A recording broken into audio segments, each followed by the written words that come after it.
Can you use micro four thirds for low light photography? Well, that's a question I ask myself every time I come out with my camera. And it's a bit odd really, because why would I think that? Why do I have that impression in my mind about micro four thirds and low light? Well, when I bought my cameras, when I researched into buying my micro four thirds cameras 5 or 6 years ago, all of the websites, all of the things that I looked at said to me that, yeah, they're really cheap cameras. They're really light and portable, but don't expect to get a decent photo, and definitely don't expect to get a decent low light shot, because the small sensor and the tiny pixels can't gather light, and all your pictures will be really, really noisy and they won't look very good. And I think that's what's in my head. That's what I first read when I bought my camera. And of course, that can't be true. Well, I've taken lots and lots and lots of night photos, definitely this year and this winter, and many of them I've shown on these videos. I've actually shown you me taking them, and I think they're not all right. They're perfect. I can't see anything wrong with any of the night shots I've taken. I think they're just perfect.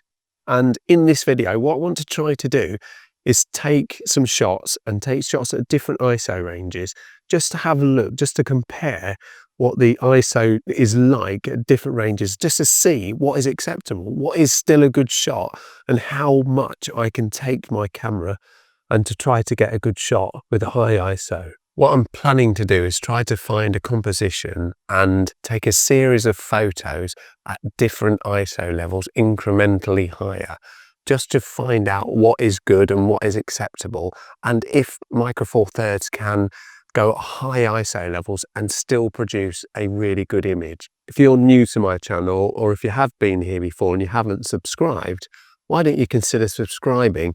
I try really hard to create these photography videos, and it would help me out massively if you would subscribe to the channel. And if you have already, thank you very much. Before planning this video, ISO to me was just another thing, another metric that I could use to help expose my image, to enable me to set my shutter speed and my aperture and still get a nicely exposed image. But since I've looked into it, since I've been researching this video, I've realized that there's so much more to ISO, and there's so much about ISO that I had no idea, or at least I had a completely wrong idea of what ISO was. Look at any website that tries to explain about ISO, and the first thing it says is that ISO is a result of the sensitivity of your sensor. And what it'll tell you is that if you turn up your ISO, you're turning up the sensitivity of your sensor. And if you turn down ISO, you're turning down the sensitivity on your sensor. Well, that can't be any further from the truth, because your sensor is a silicon wafer that's a firm, hard piece of hardware on your camera. It doesn't change. It cannot change. And you cannot turn up the sensitivity or turn down, because it doesn't move. It doesn't, the sensitivity doesn't change on your sensor. What you're actually doing when you're turning up the ISO is you're turning up the amplification of the light that's being received on that sensor. It's as simple as that. It's got nothing to do with sensitivity. In the old days, a film, an ISO or a DIN or an ASA 100 film compared to a 400, the cellulose or the stuff inside that film definitely was a sensitivity thing. It's how sensitive that film was to light. And I think that word is translated into digital photography, but it doesn't quite fit. It kind of sounds good, but it doesn't actually fit. It doesn't tell you the technical story of what the ISO and the sensor's doing. And by increasing your ISO, you're not adding noise, you're not increasing the noise, because the noise in your image is the same noise whether you're at 100 ISO or 1000 ISO. All you're doing is amplifying that noise. As you amplify your picture by turning up the ISO, you're amplifying the noise that's already been captured in your shot. And it's exactly the same noise, whether it's at 100 or 1000, etc. You're just turning up that noise. That's all you're doing. And changing your ISO isn't actually changing the exposure, because there's only two things that can affect the exposure of your image. That's the aperture, how wide or narrow your aperture is, and your shutter speed, how much light you let see your sensor. So all the ISO's doing is let's say for probably not technically correct, it's just brightening up your image or reducing the brightness of your image. That's all it's doing. That's after the light has hit the sensor. So what happens? The light hits the sensor. You have the photocytes, which are like little cups, receive those photons of light. They translate those photons into electrical pulses. Those electrical pulses then get translated into numbers, and at that point, that's when the amplification that you've set for your ISO is then burned into your image. Then it then goes onto your camera and gets processed into the raw file or into the JPEG. And that's why once you've set your ISO, once you've taken your picture, you can't change the ISO. It's not like you can change lots of other settings in your image on the raw file.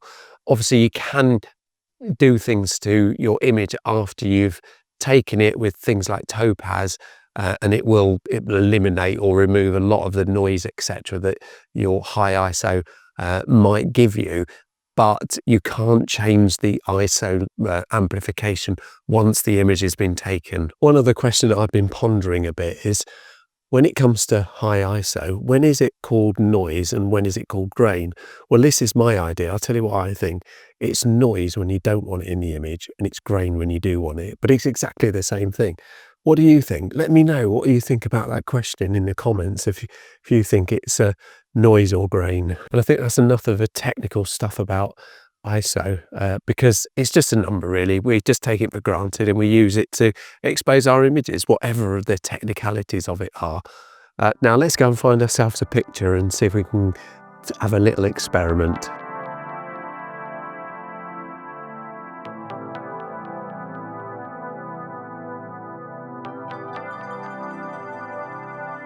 So we've got this really nice pub behind me called the Treaty of Commerce, and it's a mock Tudor looking pub, but I think it looks amazing from the outside. It's got a bit of light, it's got contrast. I think it might make a decent shot that I can use as a test bed. I've got my Olympus EM1 Mark II with the 45mm lens on because I love that lens. It's super sharp and it's such amazing pictures. Here's my first image, and I'm going to take a picture of the pub, and the pub's not going to move, but the person inside might, which could be a problem. I'm going to go for 1/2 a second on f4. I'm going to keep it at f4 because that's the sweet spot. And I've got ISO 200. This is the base ISO of this camera. This is the point, the ISO point that doesn't need amplification. So I'm going to take this first shot now, 2-second time, before anybody walks into my image. That's the first one. And now what I'm going to do, I'm going to raise the ISO. So I'm going to change the ISO up to 400. And what that means is I'm going to have to increase the shutter speed because the ISO is higher. So I'm just going to bring the shutter speed up to 1/4 of a second. So just to get that in as well. So when the people go, I'll take the next shot. And there's my next shot just being taken now, 2-second timer. Now what I'm going to do, I'm going to carry on doing this, and I'll show you when I get to a high ISO. But each time I take a shot, as the ISO increases, so my shutter speed is going to increase.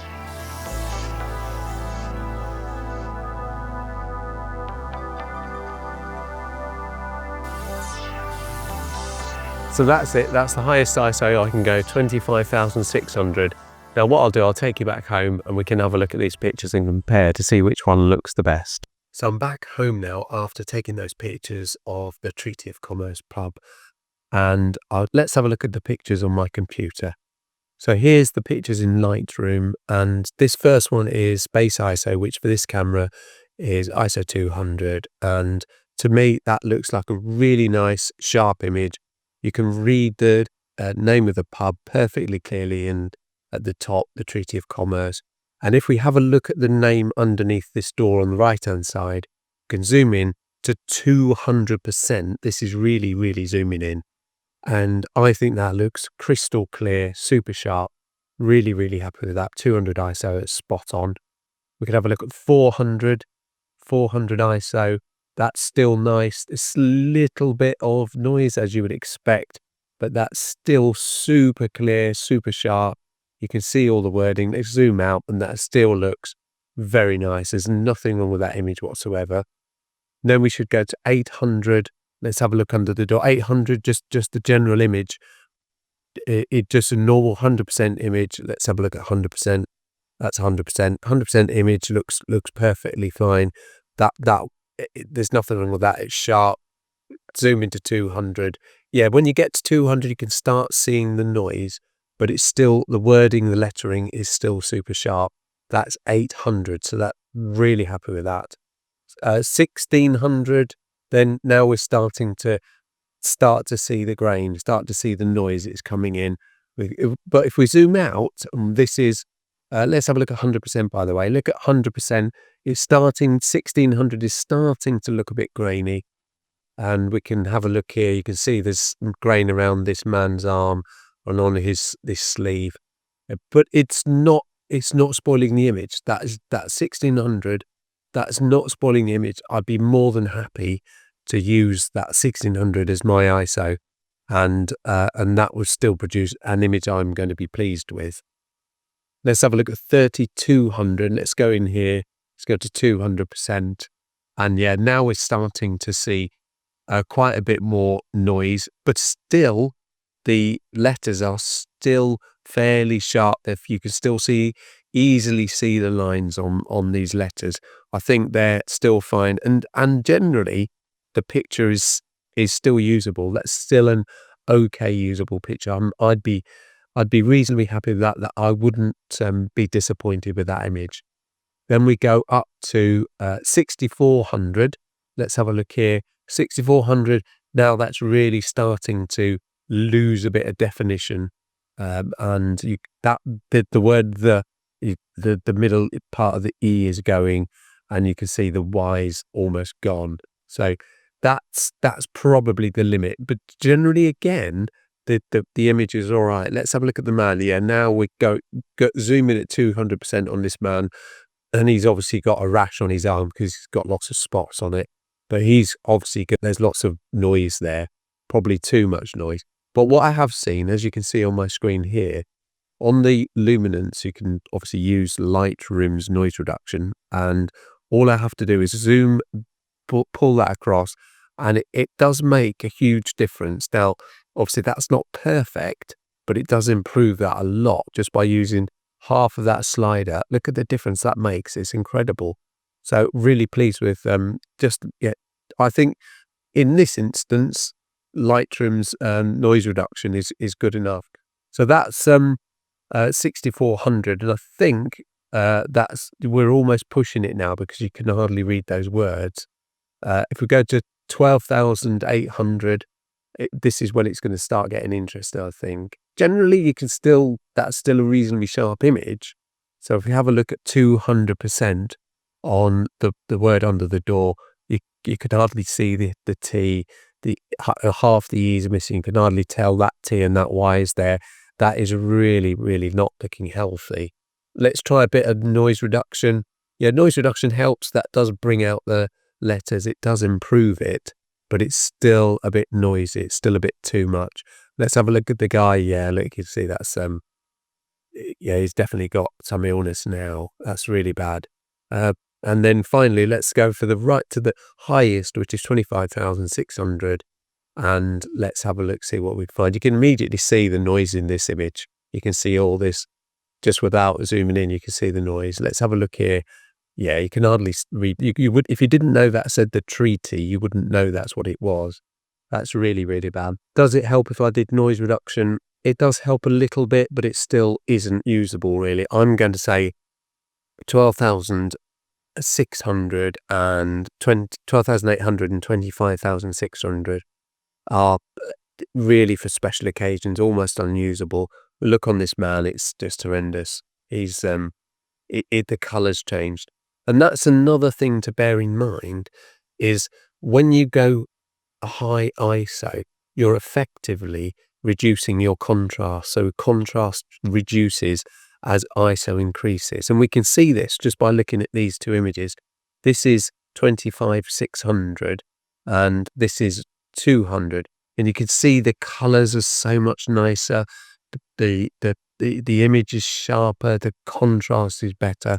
Click back here. And even though it's not a massive difference, you can see the difference. So yeah, all in all, I've proved that you shouldn't fear micro four thirds in low light. You can quite comfortably, in this instance, go up to 6400 and even 12,800 if you want to push it. And I think that's reasonable. I think if you go beyond that, then you're really asking for trouble. But when would you need to use that high ISO? If you really need to use that high ISO, I think what you really need to do is to adjust your settings or find another image, because that's a bit too much. I hope this little test has been helpful, interesting, informative for you. And if you have enjoyed this video at least, why not give it a like? That would be amazing if you did. And once again, thank you very much indeed for watching, and I'll see you in the next one. Cheerio.